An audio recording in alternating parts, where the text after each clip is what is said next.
Hello friends and welcome to the M classes. दोस्तों आज देखते हैं यूपीपीसीएस और आरओ का प्रैक्टिस सेट नंबर 36 35। इससे पहले हमने अच्छे से समझे, सभी प्ले लिस्ट में है।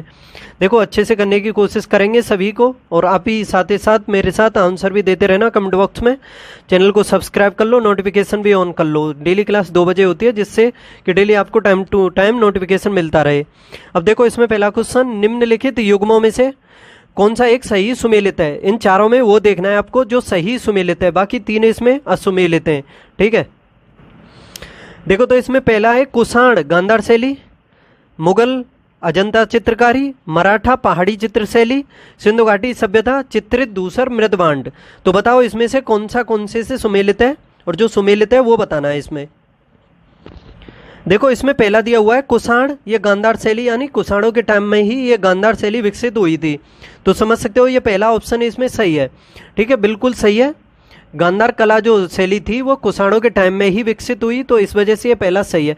देखो महात्मा बुद्ध की जो मूर्तियां मिली थी वो दो शैलियों में अधिकतर मिली, जैसे एक मथुरा शैली हुई और एक गांधार शैली। और जो महात्मा बुद्ध की सबसे पहली मूर्ति मिली वो मथुरा शैली में ही मिली, तो कह सकते हो मथुरा शैली की मूर्तियां महात्मा बुद्ध की गांधार शैली से पहले ही मिलना स्टार्टिंग हो गई थी।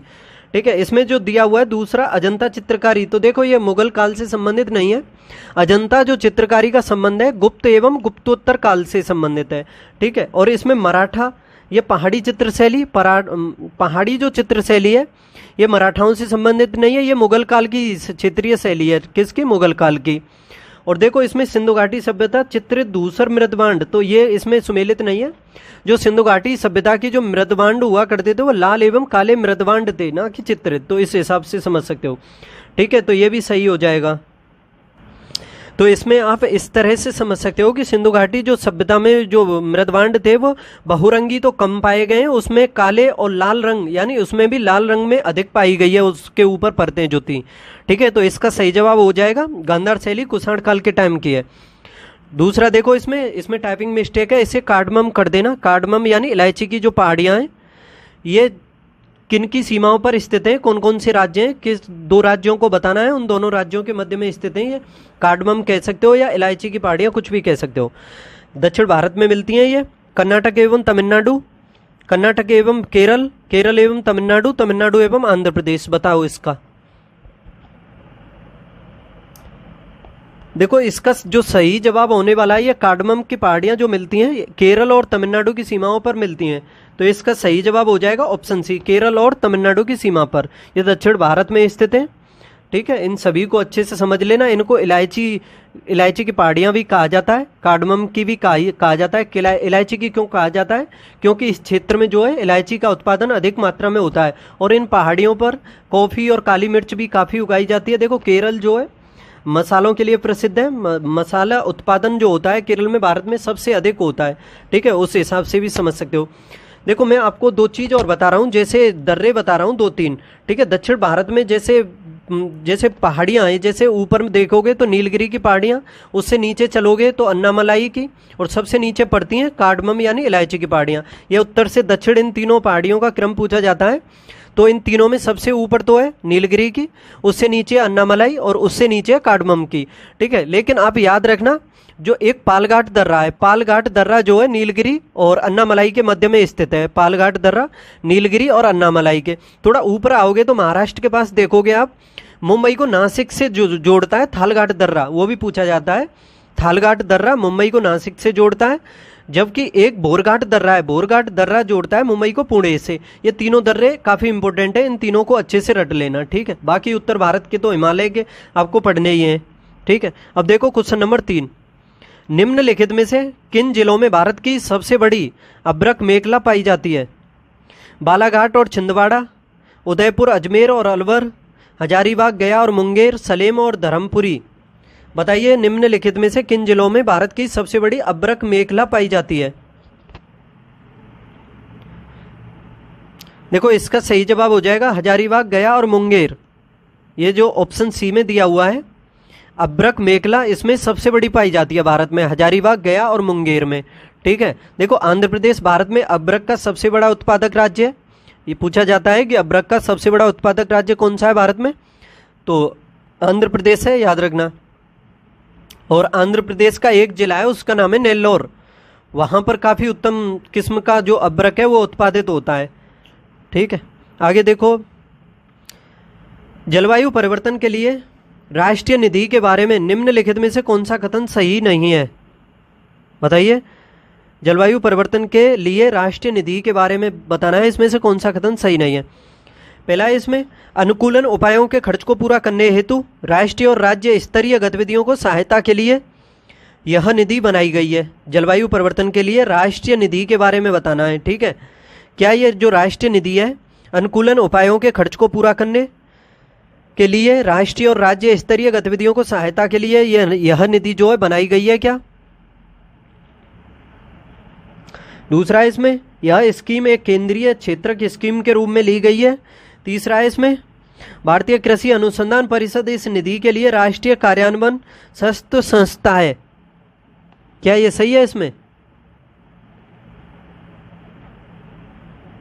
भारतीय कृषि अनुसंधान परिषद इस निधि के लिए राष्ट्रीय कार्यान्वयन, यानी ये क्या भारतीय कृषि अनुसंधान परिषद ये जो इसके द्वारा ये संचालित है क्या?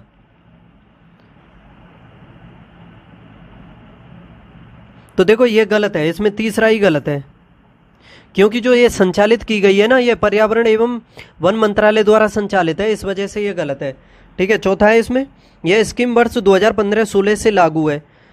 ये राष्ट्रीय निधि के बारे में, जलवायु परिवर्तन के लिए राष्ट्रीय निधि ये 2015-16 से लागू है। ठीक है, याद रखना। अब कथन और कारण देख लो कि प्रायद्वीपीय भारत की पश्चिम की ओर बहने वाली नदियों के डेल्टा नहीं है। क्या जो पश्चिम की तरफ बहती हैं नदियां, क्या उनके डेल्टा नहीं है? और कारण है, ये नदियां अपने साथ जलोढ़ अवसाद नहीं लाती हैं। बताओ।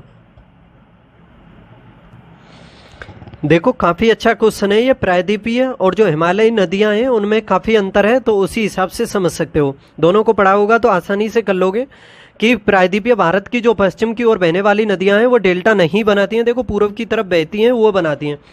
क्यों? क्योंकि देखो इसको बनाने का कई रीजन है, कारण, और ना बनाने के भी कई रीजन है।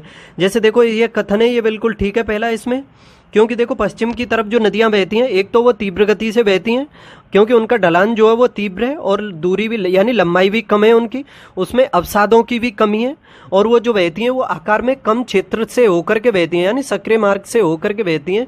उनका क्षेत्रफल जो है काफ़ी कम है, तो उस हिसाब से भी। और डेल्टा बनाने के लिए उनकी नदियों की गति जो है मंद होनी चाहिए और अवसाद भी भरपूर मात्रा में होने चाहिए उनमें। जैसे हिमालयी नदियों में काफ़ी अवसाद होते हैं और उनकी दूरियां भी काफ़ी हैं, लंबाई भी काफ़ी है उसमें, और गति भी जब समुद्र में जाती हैं तो स्लो हो जाती है, जिस वजह से वो डेल्टा बनाती हैं। लेकिन इनकी जो गति है काफ़ी तेज है और इसी वजह से नहीं बनाती हैं। और ये नदियां अपने साथ जलोढ़ यानी अवसाद नहीं लाती हैं, ये महत्वपूर्ण कारण है। जब अवसाद ही नहीं आएगा तो डेल्टा कहाँ से बनेगा, और इसी वजह से ये अवसाद की कमी की वजह से ही डेल्टा नहीं बनाती हैं। तो समझ सकते हो ये दोनों ही कथन सही हैं और इसकी यह स्पष्ट रूप से व्याख्या भी हो रही है। तो इसका सही जवाब हो जाएगा ऑप्शन ए। और जैसे देखा होगा आपने, काफ़ी पढ़ा भी होगा, नर्मदा और ताप्ती जो भ्रंश घाटी से होकर के बहती हैं वो काफ़ी एग्जाम में आती हैं, एस्चुरी का निर्माण करती हैं, डेल्टा नहीं बनाती हैं, तो उसी हिसाब से समझ सकते हो। और ये जो अधिकतर नदियां हैं ये सभी मौसमी नदियां हैं, ये भी कारण है इसका, क्योंकि ये 12 महीने पानी नहीं रहता है इसमें, जब वर्षा होती है तभी पानी रहता है, तो वो भी महत्वपूर्ण कारण है इन सभी का। ठीक है, आगे देखो अब इसमें क्वेश्चन नंबर 6, कथन और कारण है इसमें भी। देखो पहला इसमें, डॉक्टर भीमराव अंबेडकर ने अनुच्छेद 32 को संविधान, जो संविधानों का उपचार है, संविधानों के उपचार से संबंधित आर्टिकल कौन सा है? संविधानों का उपचारों का अधिकार किसमें है? आर्टिकल 32 को ही कहा जाता है। इसको संविधान की आत्मा और हृदय कहा है भीमराव अंबेडकर ने। दूसरा है इसमें कारण, अनुच्छेद 32 के अंतर्गत अधिकारों को लागू करने के लिए न्यायिक रिटों का प्रावधान है। तो बताओ इन दोनों में से कौन सा सही है? देखो ये दोनों ही सही हैं। संविधानों के उपचारों के अधिकार को, आर्टिकल 32 को भीमराव अंबेडकर के द्वारा संविधान की आत्मा और हृदय कहा गया है, यह महत्वपूर्ण कारण है। ठीक है, और देखो आर्टिकल 32 में ही दिया हुआ है कि इन्हें मूल अधिकारों को लागू करने के लिए न्यायिक रिटों का प्रावधान है इसमें, यानी सर्वोच्च न्यायालय के द्वारा आर्टिकल 32 के अकॉर्डिंग ही रिटें जारी की जाती हैं। जैसे बंदी प्रत्यक्षीकरण है, परमादेश है, प्रतिषेध है, अधिकार परीक्षा, उत्प्रेषण, ये सभी रिटें जारी की जाती हैं। 226 के आर्टिकल 226 है, उसके अकॉर्डिंग जारी करता है उच्च न्यायालय, और उच्च न्यायालय 6 प्रकार की रिटें जारी करता है, सर्वोच्च न्यायालय 5 प्रकार की। एक छठवीं रिट है, उसका नाम है इंजेक्शन, ये एकमात्र अधिकार है जिसमें उच्च न्यायालय की शक्ति सर्वोच्च न्यायालय से अधिक है, याद रख लेना इसके बारे में। ठीक है, सर्वोच्च न्यायालय जो होता है, सर्वोच्च न्यायालय और उच्च न्यायालय दोनों को ही मौलिक अधिकारों का संरक्षक कहा जाता है। ठीक है, मौलिक अधिकारों के संरक्षक कौन कौन है? तो सर्वोच्च न्यायालय और उच्च न्यायालय दोनों। ठीक है, तो देखो ये दोनों ही सही है और इसकी व्याख्या भी हो रही है, ऑप्शन ए सही हो जाएगा। क्वेश्चन नंबर 7 देखो, भारत के संविधान में कल्याणकारी राज्य का आदर्श किसमें निहित है? कल्याणकारी राज्य का आदर्श किसमें निहित है? देखो काफी अच्छा क्वेश्चन है। उद्देश्य क्या? राज्य के नीति निर्देशक तत्व, तो मूल अधिकार या 7वीं अनुसूची। देखो आपको बताऊं, संविधान का भाग है 4, उसमें दिया हुआ है राज्य के डीपीएसपी के बारे में, यानी राज्य के नीति निर्देशक तत्वों के बारे में, आर्टिकल 36 से लेकर के 51 तक। और इनकी जो प्रेरणा ली गई है वो आयरलैंड के संविधान से ली गई है। ये महात्मा गांधी, पंडित जवाहरलाल नेहरू, अंबेडकर, इन सभी स्वतंत्रता सेनानियों के विचारों पर आधारित है, यानी देखने को मिलते हैं उन सभी के विचार जो है। और ये जो है राज्य के नीति निर्देशक तत्व, तो ये राजनीतिक, सामाजिक और आर्थिक स्वतंत्रता प्रदान करते हैं नागरिकों को। और जो इनका सबसे महत्वपूर्ण उद्देश्य है राज्य के नीति निर्देशक तत्वों का, वो कल्याणकारी राज्य स्थापित करना है। ठीक है, तो समझ सकते हो राज्य के नीति निर्देशक तत्वों का महत्वपूर्ण उद्देश्य क्या है? कल्याणकारी राज्य स्थापित करना। तो इसका सही जवाब हो जाएगा ऑप्शन बी। देखो आर्टिकल 36 में इसकी परिभाषा दी हुई है नीति निर्देशक तत्वों की, और बाकी जो सभी आर्टिकल हैं 36 से लेकर के 51 तक सभी को अच्छे से पढ़ लेना इन सभी के बारे में।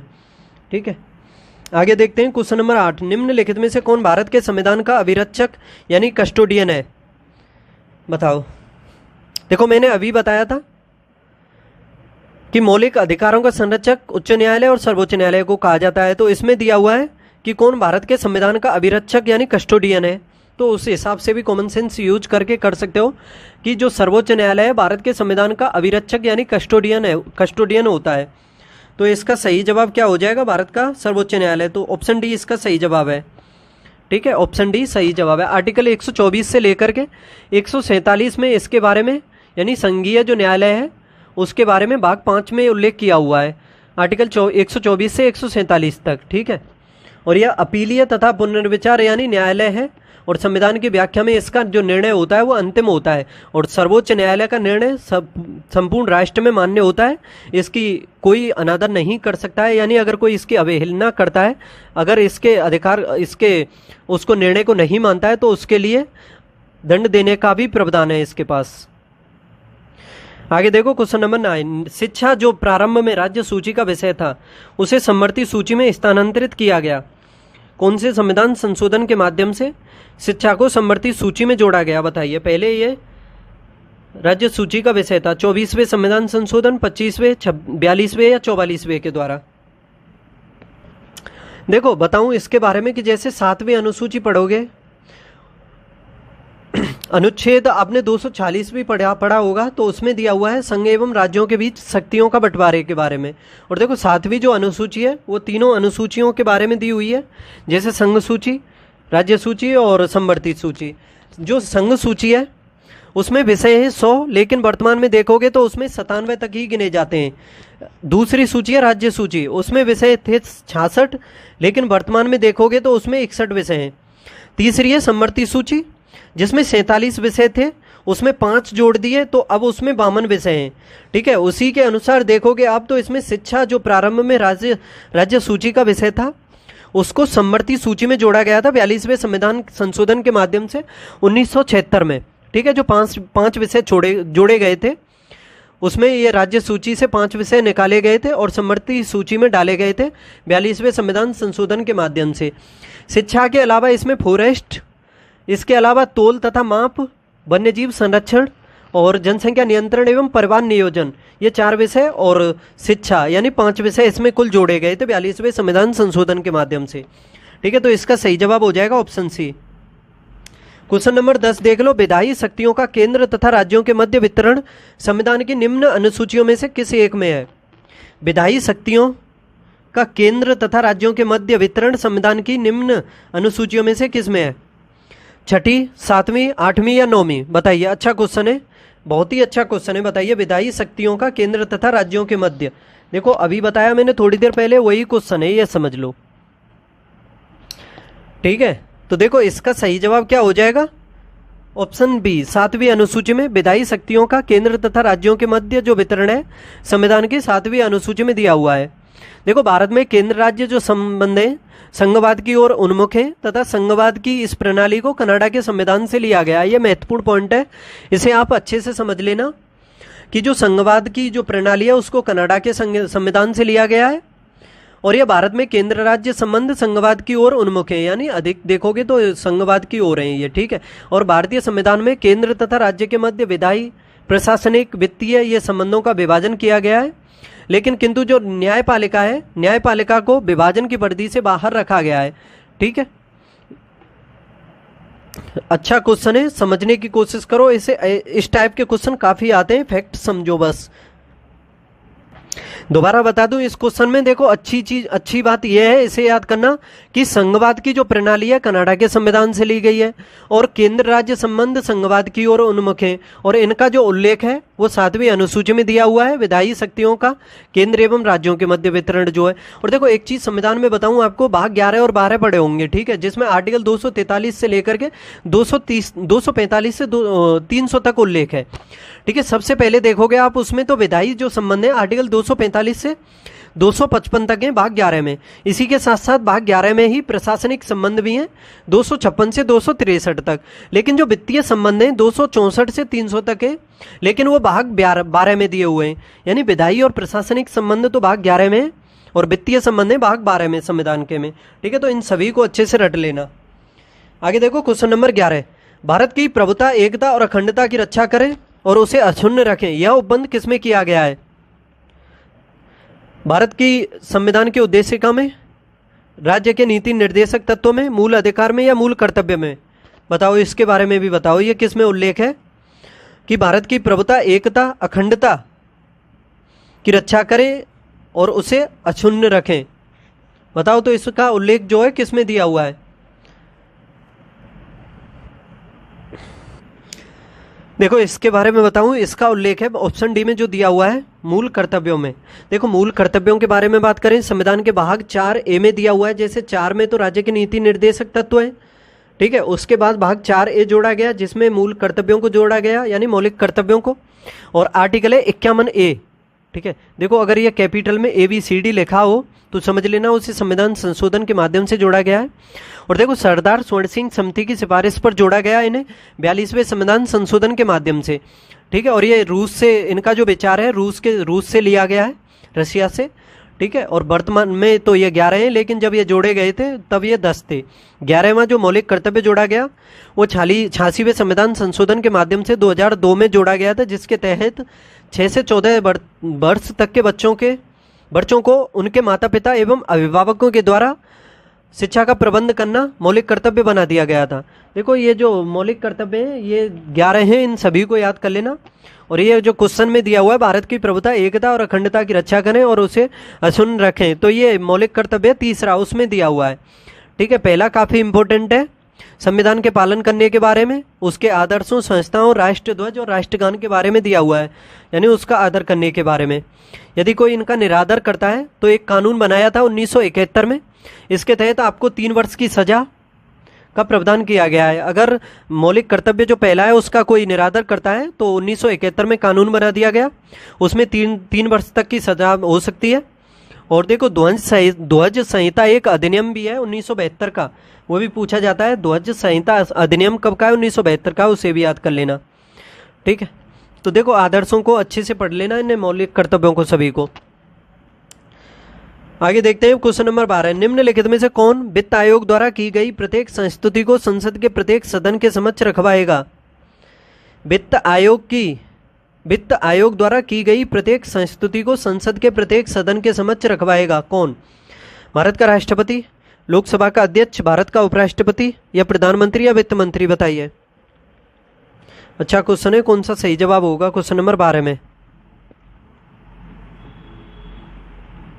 देखो भारत का जो राष्ट्रपति है, ऑप्शन ए इसका सही जवाब है। भारत का राष्ट्रपति वित्त आयोग द्वारा की गई जो प्रत्येक संस्तुति होती है उसको संसद के प्रत्येक सदन के समक्ष रखवाता है।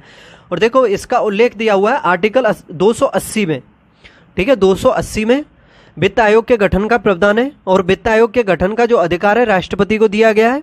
वित्त आयोग में राष्ट्रपति द्वारा एक अध्यक्ष तथा 4 अन्य सदस्य नियुक्त किए जाते हैं और वित्त आयोग के अध्यक्ष तथा सदस्यों की जो योग्यता होगी इसका निर्धारण करने का जो अधिकार दिया गया है वो संसद को दिया गया है। ठीक है, वित्त आयोग केंद्र तथा राज्यों के बीच जो है वित्तीय संबंधों के संबंध में संस्तुति करता है। ये काफ़ी महत्वपूर्ण पॉइंट है कि वित्त आयोग केंद्र और राज्यों के मध्य वित्तीय संबंधों के संबंध में संस्तुति करता है। ठीक है, तो इसका सही जवाब हो जाएगा ऑप्शन ए। पहला इसमें कथन 1 देख लो, इसमें क्वेश्चन नंबर 13 में कथन देखो, लोहे का एक गोला पारे पर तैरता है किंतु पानी में डूब जाता है। और दूसरा कारण है इसमें लोहे का अपेक्षिक घनत्व तो पारे के अपेक्षिक घनत्व से अधिक होता है। देखो, जिसका घनत्व अधिक होगा तो समझ सकते हो उसमें अगर उससे कोई भी वस्तु कम घनत्व की डालोगे तो उसमें डूबेगी नहीं, उस पर तैरती रहेगी। इसी वजह से इसमें जो पहला दिया हुआ है लोहे के गोले का जो घनत्व होता है वो पानी में डूब जाता है। ठीक है, लोहे के गोला जो है पारे पर तैरता है किंतु पानी में डूब जाता है। क्यों डूब जाता है? क्योंकि लोहे का जो घनत्व होता है वो पारे से कम होता है, इस वजह से तो वो तैरता है, लेकिन पानी से अधिक होता है तो इस वजह से वो डूब जाता है। तो इसमें पहला तो सही है, लेकिन दूसरा दिया हुआ है लोहे का अपेक्षिक घनत्व तो पारे के घनत्व से अधिक होता है। तो देखो इसमें ये गलत है। अगर लोहे का घनत्व अधिक होता पारे से तो वो डूब जाता, लेकिन वो डूबता नहीं है, तो इस वजह से समझ सकते हो पारे का घनत्व लोहे से अधिक होता है। ठीक है, तो ऑप्शन ए सही है, इसमें दूसरा गलत है। एक ए सही है, इसमें दूसरा गलत है। ठीक है, देखो आपेक्षिक घनत्व के बारे में बात करें तो लोहे का जो आपेक्षिक घनत्व होता है वो तकरीबन 7.21 होता है लोहे का, और पारे का जो होता है 13.6 के आसपास होता है। तो समझ सकते हो तकरीबन डबल होता है। तो इसी वजह से लोहे का गोला जो है पारे पर तैरता रहता है और पानी में डूब जाता है, क्योंकि पानी का कम होता है। महत्वपूर्ण क्वेश्चन है ये। अब देखो इसमें कौन सा एक सुमेलित नहीं है वो देखना है। Y2K, कंप्यूटर, गठिया, यूरिक अम्ल, ध्वनि प्रदूषण डेसिबल, परम 10,000, पृथ्वी से पृथ्वी तक की मिसाइल, बताइए।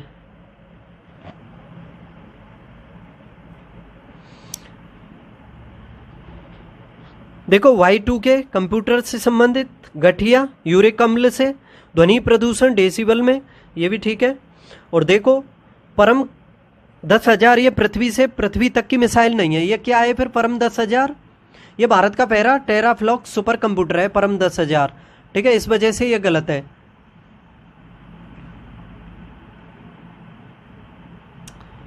तो इसका सही जवाब हो जाएगा ऑप्शन डी।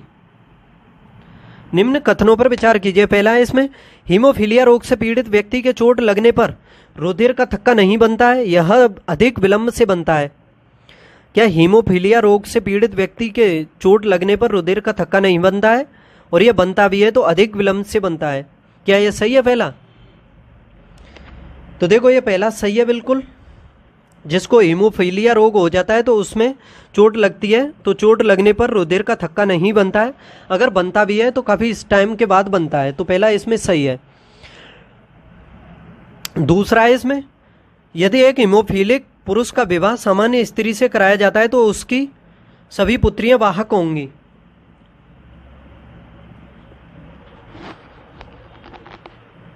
तो देखो ये दूसरा भी सही है। अगर हीमोफीलिक पुरुष का विवाह सामान्य स्त्री से कराया जाएगा तो उसकी जितनी भी पुत्रियां होंगी वो वाहक होंगी, जबकि पुत्र सामान्य होंगे इसमें। तो इस वजह से ये दोनों ही कथन सही है। ठीक, खून के थक्के से संबंधित कौन सी विटामिन है वो और बता दो। ABCDE कौन सी विटामिन है बताइए, किसकी कमी से खून का थक्का नहीं जमता है? तो देखो ये दोनों ही सही हैं।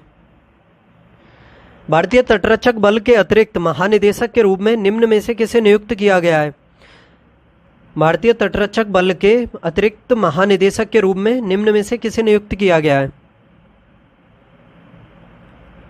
देखो परमेश को नियुक्त किया गया है। इसमें जो दिया हुआ है एस परमेश, ऑप्शन डी ये सही है इसका जवाब। योजना के तहत नवंबर 2023 को women for water for women अभियान शुरू किया गया। बताओ किस योजना के तहत, खाली जगह योजना के तहत नवंबर 2023 को women for water for women अभियान शुरू किया गया। महत्वपूर्ण है ये। अमृत, PMJDY, AAY, PMSBY, बताइए। देखो ये जो शुरू किया गया है women for water for women 2023 में नवंबर में ये किया गया है अमृत, यानी AMRUT, इस योजना के तहत शुरू किया गया है। और देखो इस योजना के तहत बात करोगे आप, यह जो योजना है आवासन और शहरी कार्य मंत्रालय के द्वारा आरंभ की गई है और इस योजना का जो उद्देश्य है जल प्रशासन में महिलाओं को शामिल करना है और इसे जल दिवाली भी कहा जाता है। महत्वपूर्ण है, इसे जल दिवाली भी कहा जाता है और इसका जो उद्देश्य है जल प्रशासन में महिलाओं को शामिल करना है। अमृत योजना का महत्वपूर्ण है। Women for water for women अभियान शुरू किया गया है इसी के तहत। निम्नलिखित में से कौन सा एशियाई देश केंद्रीकृत प्रयोगशाला नेटवर्क में शामिल हुआ? केंद्रीकृत प्रयोगशाला नेटवर्क में यानी CLN में शामिल हुआ है। कौन सा एशियाई देश है? नेपाल, चीन, बांग्लादेश या भारत? देखो इसमें सही जवाब होगा ऑप्शन डी, भारत जो है इसमें जून 2023 में केंद्रीकृत प्रयोगशाला नेटवर्क में शामिल हुआ है। ठीक है, केंद्रीकृत प्रयोगशाला इसे शॉर्ट में कह सकते हो, CLN में शामिल हुआ है भारत। और इस नेटवर्क में देखोगे तो आप भारत के अलावा भारत सहित देखोगे तो इसमें 13 देश शामिल हैं जिसमें 15 भागीदार सुविधाएं हैं। और ये CLN जो है महामारी और महामारियों के दौरान टीकों का परीक्षण का हिस्सा है। काफी अच्छा क्वेश्चन है, इसे अच्छे से समझ लेना, रट भी लेना इसे। निम्नलिखित कथनों पर विचार कीजिए। भारतीय रिजर्व बैंक का राष्ट्रीयकरण 25 जनवरी 1950 को हुआ था क्या? देखो RBI का जो राष्ट्रीयकरण हुआ था 1949 में हुआ था, 1 जनवरी 1949 को। इस वजह से ये गलत है, इसमें पहला तो बिल्कुल गलत है। और तभी से यह बैंक जो है केंद्र सरकार के स्वामित्व में है और भारतीय रिजर्व बैंक भारत का केंद्रीय बैंक है और इसके काफ़ी कार्य भी हैं। ठीक है, और देखो इसमें दूसरा है, भारत सरकार के ऋण कार्यकर्ताओं का संचालन व्यय विभाग वित्त मंत्रालय द्वारा होता है। क्या भारत सरकार के ऋण कार्यक्रमों का संचालन है व्यय विभाग वित्त मंत्रालय द्वारा होता है क्या?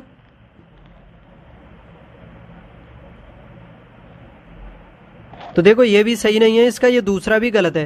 देखो RBI के कार्यों में बता दूं मैंने आप सभी को, ये जो दूसरा दिया हुआ है इसमें भारत सरकार के ऋण कार्यक्रमों का जो संचालन व्यय विभाग वित्त मंत्रालय द्वारा नहीं होता है, यह RBI के द्वारा ही होता है। इस वजह से ये गलत है दूसरा। देखो RBI के कार्य बता दूं, देखो एक तो RBI करेंसी नोटों का निर्गमन करती है। एक सरकारी बैंक का जो सरकारी बैंक है ये सरकारी बैंक के रूप में भी काम करती है और बैंकों के बैंक का कार्य करती है ये, और विदेशी विनिमय का नियंत्रण करती है, साख नियंत्रण करती है। इसके अलावा ये कृषि जो वित्त है उसकी व्यवस्था करती है और ये जो सेकंड में दिया हुआ है सरकार के ऋण कार्यक्रमों का संचालन करती है। तो इस वजह से ये दोनों ही गलत हैं, इसमें ऑप्शन डी हो जाएगा इसका। निम्नलिखित कथनों पर विचार कीजिए। पहला इसमें भारत में गृह निर्माण वित्त की शीर्ष संस्था राष्ट्रीय गृह बैंक भारतीय रिजर्व बैंक की पूर्ण स्वामित्व वाली समानुषंगी के रूप में स्थापित की गई। भारत में गृह निर्माण वित्त की शीर्ष संस्था राष्ट्रीय गृह बैंक भारतीय रिजर्व बैंक की पूर्ण स्वामित्व वाली समानुषंगी के रूप में स्थापित की गई। दूसरा इसमें भारतीय लघु उद्योग विकास बैंक भारतीय औद्योगिक विकास बैंक के पूर्ण स्वामित्व वाले समानुषंगी के रूप में स्थापित किया गया। बताओ इन दोनों में से कौन सा सही है? देखो अच्छे लेवल के क्वेश्चन होते हैं इन प्रैक्टिस सेटों में और एग्जाम में भी इसी तरह के आते हैं। इजी भी आते हैं लेकिन जो आपकी मेरिट बनाते हैं वो इसी टाइप के क्वेश्चन बनाते हैं, क्योंकि जो अधिकतर इजी क्वेश्चन होते हैं तो वो तो अधिकतर सभी करते हैं, और जो इस टाइप के बोरिंग क्वेश्चन लगते हैं जो इनसे जी चुराते हैं तो समझ लो उनका जो आगे वो मार्ग होता है वो कठिन हो जाता है। जो इनमें करने की कोशिश करते हैं वही अधिकतर सफल होते हैं। ठीक है, जरूरी नहीं है सभी को करो, जो हो सके वो किया करो। देखो इसमें पहला भारत में गृह निर्माण वित्त की शीर्ष संस्था राष्ट्रीय गृह बैंक भारतीय रिजर्व बैंक के पूर्ण स्वामित्व वाली समानुषंगी के रूप में स्थापित की गई। देखो ये पहला सही है। दूसरा है इसमें भारतीय लघु उद्योग विकास बैंक भारतीय औद्योगिक विकास बैंक के पूर्ण स्वामित्व वाले समानुषंगी के रूप में स्थापित किया गया। तो देखो ये भी दूसरा भी सही है, इसमें दोनों ही सही हैं। इसमें जो कथन है सही जवाब हो जाएगा सी। एक और दो दोनों सही हैं इसके बिल्कुल। तारापुर समिति निम्नलिखित में से किस एक से संबंधित है? तारापुर समिति का संबंध किससे है? इसका सही जवाब बताना है आपको। विशेष आर्थिक क्षेत्र, पूंजी, पूर्ण पूंजी लेखा, संपरिवर्तनीयता, विदेशी मुद्रा बाजार, भारतीय अर्थव्यवस्था पर तेल की कीमतों का प्रभाव। बताओ जो तारापुर समिति है वो उसका संबंध किससे है?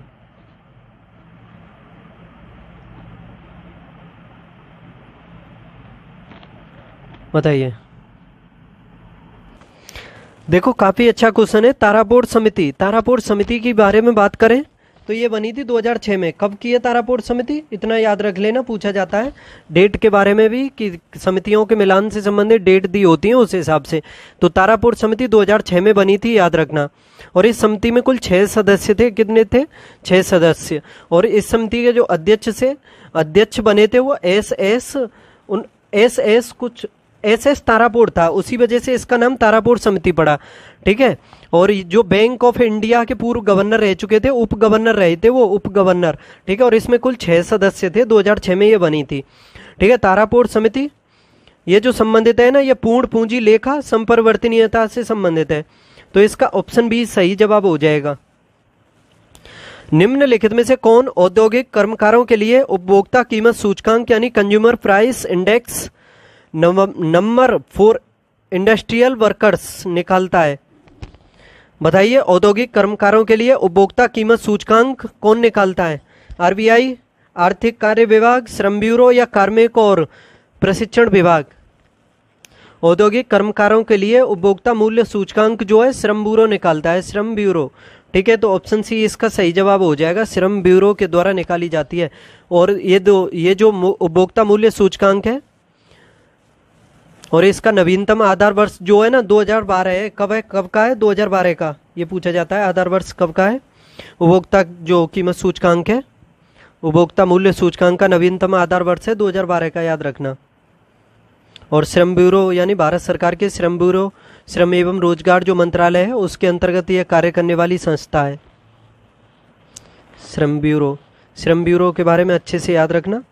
श्रम ब्यूरो जो है भारत सरकार के श्रम एवं रोजगार मंत्रालय के अंतर्गत कार्य करने वाली एक संस्था है और यही निकालती है उपभोक्ता कीमत सूचकांक। क्वेश्चन नंबर 23, राज्य का राज्यपाल मंत्रिपरिषद के परामर्श से स्वतंत्र होकर कौन कौन से कार्य कर सकता है? मंत्रिपरिषद के परामर्श से कार्य करता है राज्य, वो क्या बोलते हैं, मंत्रिपरिषद के परामर्श से स्वतंत्र होकर के राज्यपाल राज्य का कौन कौन से कार्य कर सकता है? मुख्यमंत्री को बर्खास्त करने के संबंध में, और आपका विधानसभा में सरकार को अपना बहुमत सिद्ध करने के संबंध में, भारत के राष्ट्रपति के विचारार्थ किसी विधेयक को आरक्षित करने के संबंध में, उच्च न्यायालय का परामर्श मांगने के लिए या विधायिका द्वारा पारित किसी विधेयक को पुनर्विचार हेतु वापस करने के संबंध में।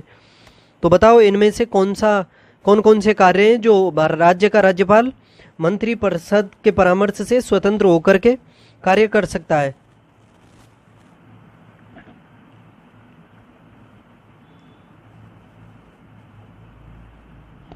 बताइए।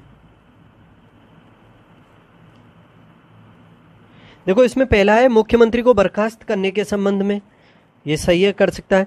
विधानसभा में सरकार को अपना बहुमत सिद्ध करने के संबंध में, ये भी ठीक है। भारत के राष्ट्रपति के विचारार्थ किसी विधेयक को आरक्षित करने के संबंध में, ये भी ठीक है। इसमें चौथा दिया हुआ है उच्च न्यायालय का परामर्श मांगने के लिए। तो देखो इसमें ये चौथा जो है उच्च न्यायालय का परामर्श मांगने के बारे में, ये इसमें ऐसा उल्लेख नहीं है। ठीक है। तो ये गलत है इसका। तो जो पांचवा है इसमें विधायिका द्वारा पारित किसी विधेयक को पुनर्विचार हेतु वापस करने के संबंध में। तो देखो इसका ये 1, 2, 3 और 5 इसके सही हो जाएंगे। इसमें चौथा गलत है, तो 1, 2, 3 और 5 देख लो, तो इसका ऑप्शन ए सही है। ठीक है। अगर राज्य के राज्यपाल के बारे में बात करोगे तो विवेकानुसार जो स्वतंत्र कार्य कर सकता है उसमें अल्पमत में जो मुख्यमंत्री बना है उसको बर्खास्त करने के संबंध में भी है उसके कार्य। उसके अलावा विधानसभा में सरकार को अपना बहुमत सिद्ध करने को कहने के लिए भी है। उसके अलावा भारत के राष्ट्रपति के विचारार्थ किसी विधेयक को आरक्षित करने के संबंध में भी है इसका कार्य महत्वपूर्ण। और इसके अलावा विधायिका हेतु किसी विधेयक को पुनर्विचार हेतु वापस करने के संबंध में भी है। आगे देखो, अब इसमें सूची फर्स्ट का सेकंड से मिलान करना है। एक साइड में अनुसूचियां हैं और एक साइड में उनसे संबंधित जो प्रावधान है। देखो 7वीं अनुसूची में 2 बार क्वेश्चन आ चुका है इससे संबंधित। ये विधायी शक्तियों का वितरण है, एक का हो जाएगा 3। 8वीं अनुसूची भाषाओं से संबंधित है, इसका 4 हो जाएगा। 4थी राज्यसभा में सीटों से आवंटन के बारे में है। 6ठी अनुसूची जनजातीय क्षेत्रों के बारे में है। तो 3, 4, 1, 2 सही है इसका। इसमें भी देखो मिलान है सूची फर्स्ट का सेकंड से। भारतीय संविधान का भाग 9, इसमें क्या उल्लेख है? भाग 9 में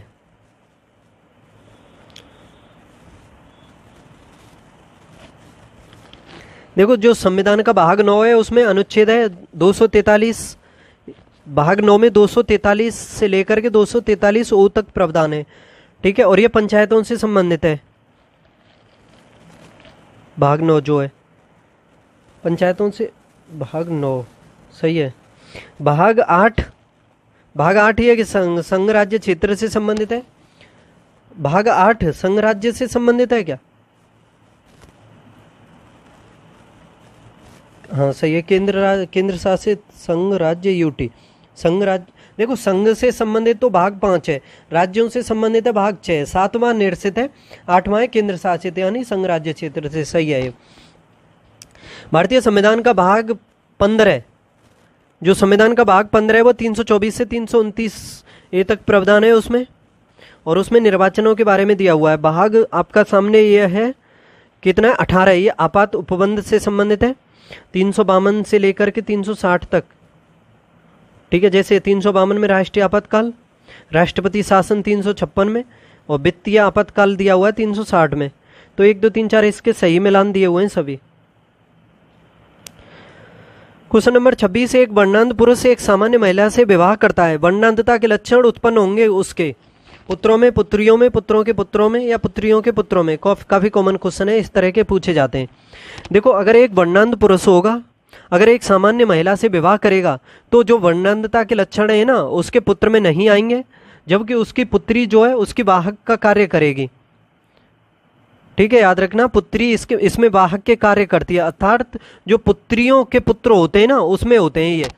यानी जो वर्णांध पुरुष होता है अगर उसका पुत्र होगा तो उसमें तो ऐसे कोई लक्षण नहीं आएंगे, लेकिन जो उसकी पुत्री होगी वो उसका वाहक का कार्य करेगी, यानी उसके माध्यम से वो रोग फैलेगा।